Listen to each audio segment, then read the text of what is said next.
Mas vendo aquele negócio. Aí eu fui, acertei com ele, eu digo, olha, tá o seguinte. Aí tem uma nota para mim receber de 400 e pouco mil no Dendente lá, no Berac de lá, que a firma fez, que é para poder me repor o meu dinheiro. Mas estava para pagar, até hoje não pagou. O dinheiro que estava para pagar o pagamento, eu estou aguardando. Então eu desafio, em vez de ficar dizendo que botou debaixo do tapete, que tinha um engavetador geral, diga o que foi. E são coisas que os netos do Fernando Henrique têm que saber. Eles precisam saber quem é esse cara. Que tipo de coisa esse avô deles faziam. Mostre aí onde é que houve realmente algo que foi errado feito no meu governo e que tenha sido escondido. Estava em plena campanha de reeleição, de mudar a Constituição, de comprar votos.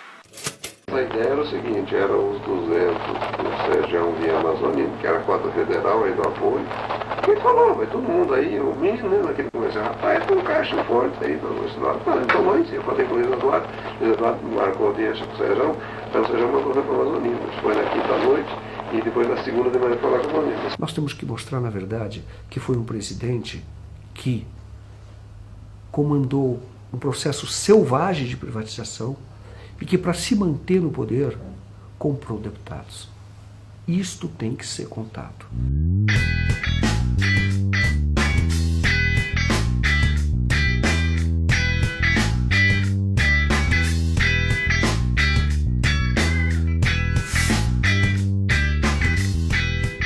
E nessa revisão da Constituinte tomaram 2 ou 3 decisões. Uma delas foi reduzir o mandato presidencial. Era 5 anos, Collor foi eleito com 5 anos, para mandato de 5 anos, então reduziram para 4. E as pessoas falavam isso, que na verdade era o efeito Lula. Bom, vamos diminuir o mandato para caso o Lula vence em 94, ele fique apenas 4 anos no poder. Aí houve o Plano Real. Do Plano Real, realmente houve um controle da inflação e o Fernando Henrique então foi eleito.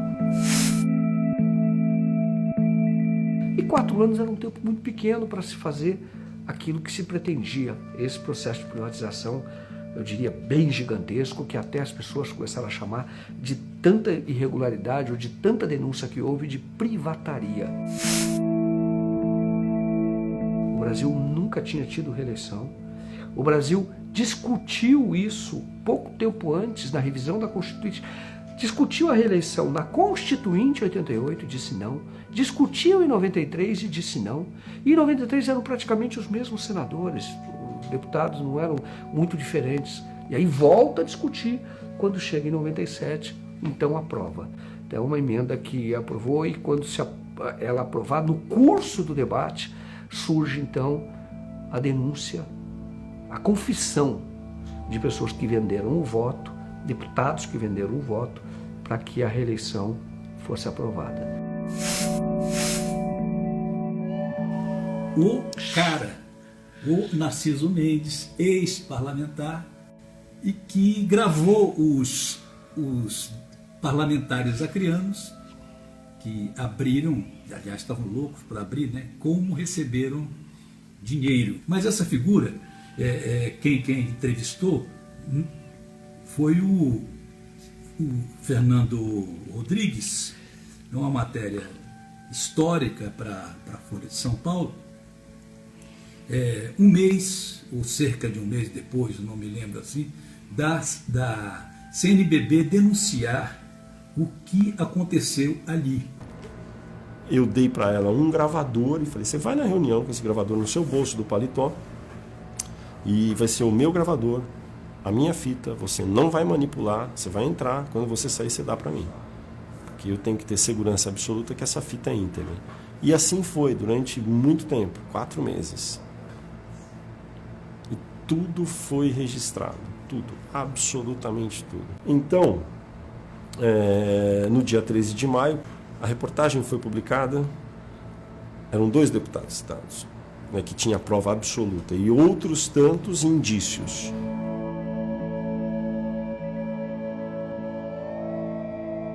Qual foi a importância, na época, daquele episódio conhecido como as revelações lá do Senhor X? A mesma importância que está tendo lá já. Naquela época, a mesma importância. Não, menor, né? Porque Porque hoje a Lava Jato está tendo uma repercussão 1 bilhão de vezes maior do que aquele episódio, por incrível que pareça. Eu acho que apenas para chamar a atenção que o Brasil ainda continua caminhando caminhos equivocados. Republicanamente falando, democraticamente falando, quer dizer, que nós estávamos errados, naquela época, já vínhamos errados e continuamos errando. Com que intenção o senhor gravou? Não, eu acho que eu era contra a aprovação da emenda da reeleição, e até porque não há como se negar, não só a aprovação da emenda da reeleição, mas de lá para cá, e cada vez com mais intensidade, todas as votações polêmicas no Congresso Nacional do Brasil, elas se dão através de negociações de compra de voto.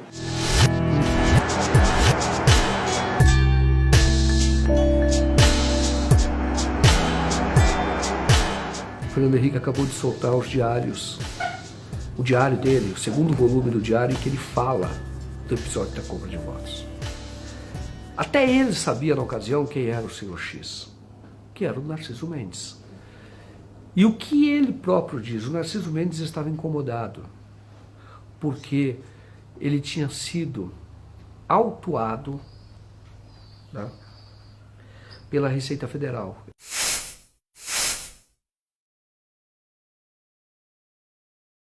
E para se vingar, ele resolveu contar, gravar, grampear deputados que ele conhecia. Ele, como ex-deputado, tinha livre trânsito no Congresso.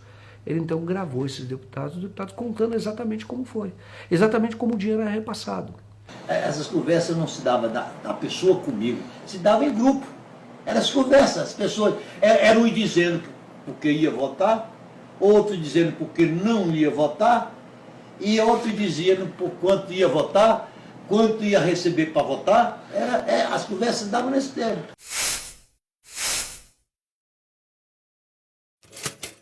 E rolou nós mesmo, que aquele dinheiro era o dinheiro do Amazonino, que o Amazonino mandou trazer, cedeu por lá do menino aqui do Sérgio. Ele pegou emprestado ao Amazonino e cobriu o cheque.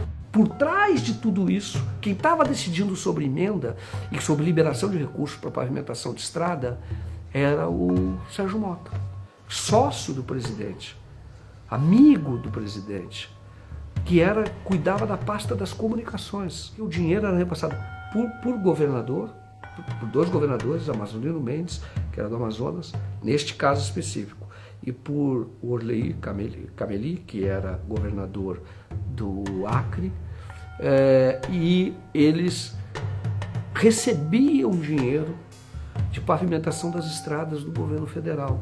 E a construtora, que era do irmão do Orley Cameli, que participava dessas pavimentações, elas então que pagavam pelo voto.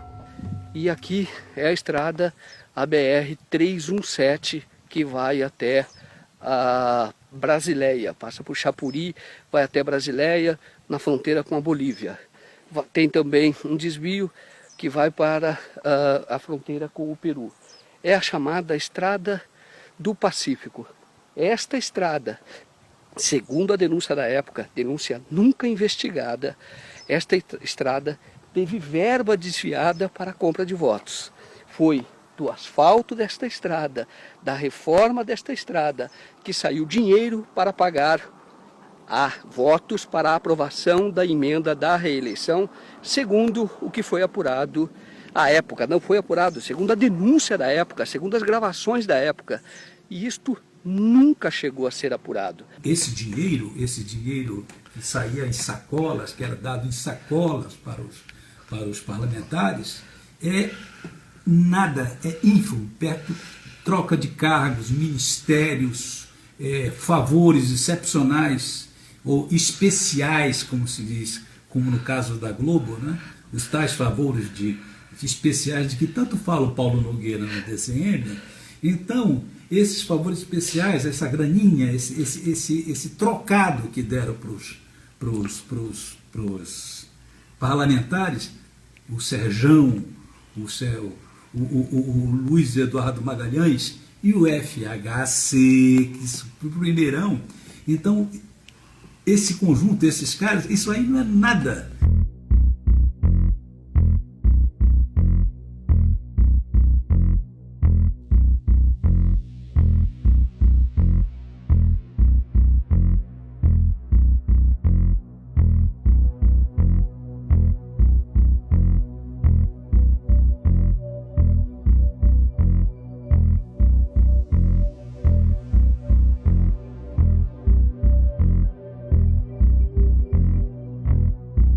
Este episódio, que eu considero, digamos assim, um episódio criminoso, eu não posso afirmar, porque sequer eu sou acusado, digamos assim, desse crime. No momento, teve uma citação do senhor Ronivon, dizendo, olha, o Arley pediu 100 do meu, parece que foi para o Chicão. Por conta dessa acusação, por conta dessa insinuação, não vou dizer acusação, por conta dessa insinuação, eu fui lá na Comissão de Justiça, respondi o processo e fui absolvido, digamos assim, desse episódio. Então, afirmar se houve ou não compra de voto, eu não posso afirmar, porque eu sequer estou na cena desse crime. O Ronivon Santiago, que ele confessou na gravação, falei por telefone, ele não quis dar entrevista. E até usou uma expressão curiosa. O que eu ganho com isso, te dando entrevista? Falei, você vai contar a tua versão, entendeu? Porque sempre... Bom, a tua versão qual é? Deputado corrupto. Então você pode dizer. Ele falou, não tem interesse nenhum, não vou ganhar nada com isso. Já foi tanto tempo, não quero falar sobre isso. Eu estou aqui na Fazenda Andriel, uma fazenda de 300 hectares e a fazenda do ex-deputado federal João Maia. É um dos fundadores do PT, Partido dos Trabalhadores, aqui no Acre. Depois ele foi pelo PMDB e se elegeu deputado federal. Exercia o seu segundo mandato quando, em 1997, depois que foi revelado, ou estourou o escândalo da venda de votos para a aprovação da emenda da reeleição, ele então renunciou e nunca mais quis saber de política, não se candidatou mais. A pessoa ali de chapéu e camiseta azul é o São João Maia. Ele teve um derrame, é muito lúcido, se lhe recorda de tudo, mas não fala mais. Conversei com ele, mas ele respondendo as minhas perguntas por escrito.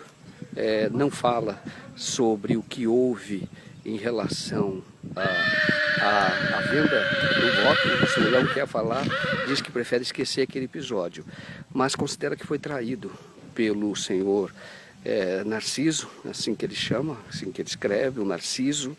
Ele considera que foi traído, não quer saber mais de política. O João Maia, que também na época confessou nessa gravação que tinha comprado voto, ele está hoje, um homem lúcido, só que ele mal escreve e teve 2 derrames e perdeu a fala.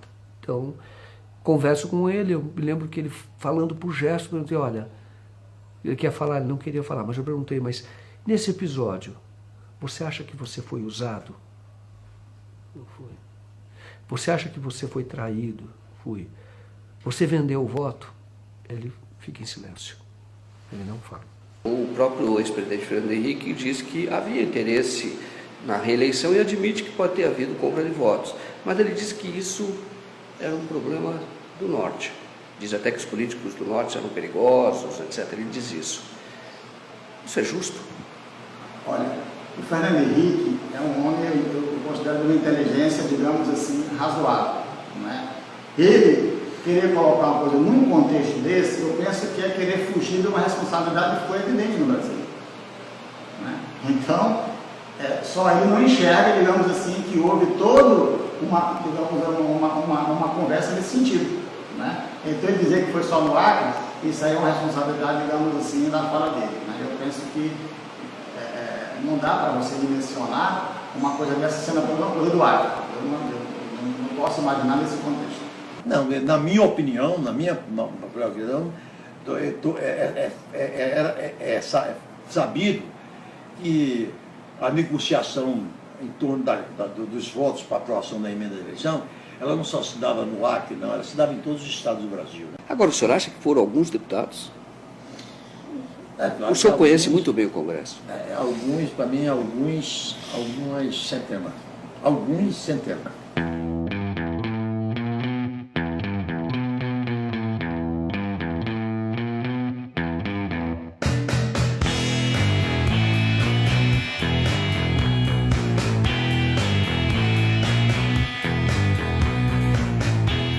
houve um leilão. O Congresso, eles revelam que o Congresso Nacional foi um balcão de negócios. Um grupo do Fernando Henrique Cardoso, que teve sucesso nessa compra de votos, comprando votos para aprovar a reeleição, e um grupo, na época, liderado pelo Paulo Maluf, que era prefeito de São Paulo, tinha acabado de deixar a prefeitura com bastante aprovação, e tinha a intenção de se candidatar a presidente. E ele, então, comprou votos para que não se permitisse, para que a emenda fosse rejeitada. O jornal Folha de São Paulo, na sua edição de hoje, traz trechos da delação premiada do ex-deputado Pedro Correia, do PP. Nesse documento, assinado com o Ministério Público, ele faz acusações ao ex-presidente Lula, ao ministro do TCU, Augusto Nardes, ao senador Aécio Neves e à irmã de Aécio, Andréa Neves. Pedro Correia diz também que a emenda que permitiu a reeleição do ex-presidente Fernando Henrique Cardoso teve apoio financeiro do empresariado para ser aprovada. A Folha de São Paulo diz ainda que a delação do ex-deputado tem um anexo sobre o governo do ex-presidente Fernando Henrique Cardoso, que tem como foco a votação que aprovou a emenda constitucional da reeleição em 1997. Segundo o relato, o ex-presidente contou com apoio financeiro do empresariado para aprovar o projeto da reeleição. O então presidente do Conselho de Administração do Banco Itaú, Olavo Setúbal, morto em 2008, é mencionado como alguém que ajudou o FHC. O ex-deputado disse, segundo o jornal, que Olavo Setúbal dava bilhetes a parlamentares que acabavam de votar para que se encaminhassem a um doleiro de Brasília e recebessem propinas em dólares americanos. Na verdade, nunca houve uma investigação séria. Se tentou fazer uma CPI. E essa é uma coisa interessante. Porque quem não deixou fazer a CPI, quem impediu a CPI da compra de votos fosse realizada, foi o PMDB. Justamente a denúncia sai em maio, pouco depois, coisa de dias depois, o Fernando Henrique Cardoso entrega 2 ministérios para o PMDB. O Renan Calheiros vai para o Ministério da Justiça, o Eliseu Padilha vai para o Ministério dos Transportes. Que se houve compra, não foi minha, não foi do PSDB, não foi do governo. Foi briga lá entre eles. Né? E não foi do PSDB. Mas o beneficiário final era o senhor, não? Não, como? Naquele momento o beneficiário final... O beneficiário não, porque o país todo queria a reeleição, a maioria. O senhor não duvida que tenha havido? Não duvido, porque quem vai duvidar dessas coisas? Eu não sei, mas nós condenamos na hora. Vai aparecer, isso espero. E o senhor chegou a ser chamado para depor dessa comissão? Surpreendentemente não, né? Por quê? O senhor X tão badalado e ele não foi ouvido em nenhum momento, né? Por que isso aconteceu? Eu não sei. Aí tem que perguntar por que não me chamaram, né? Essa pergunta não deve ser feita a mim. Porque houve a comissão de investigação. Eu morava em Brasília com endereço fixo e determinado, ninguém nunca me procurou, ninguém nunca foi atrás de mim, nunca recebi um comunicado, não existe nenhuma notificação feita pelo comparecer, nem na Câmara, nem na CCJ, nem na Comissão de Ética, nem nada, nunca houve nenhum chamamento meu que eu tivesse acusado. Então, não me chamaram e eu também não me ofereci. Aí é que está, digamos assim, aqueles que patrocinaram, digamos assim, esse movimento a favor da reeleição e que foram colocados, digamos, com pessoas que estavam por trás para financiar o ato ilícito, esses realmente nunca foram chamados e deveriam ter sido chamados. O governo a que nós nos referimos foi investigado? Não. Seria até hipócrita dizer que o nível de investigação feito naquela época, se comparar com o de hoje, aí pode até dizer que não houve investigação. Por que não muda essa situação? Aí não muda porque você acha que os congressistas que estão lá vão querer que mude a regra de um jogo que os levará ao poder? A mudança ela é sempre... A mudança preocupa sempre aqueles que estão acomodados com o status quo.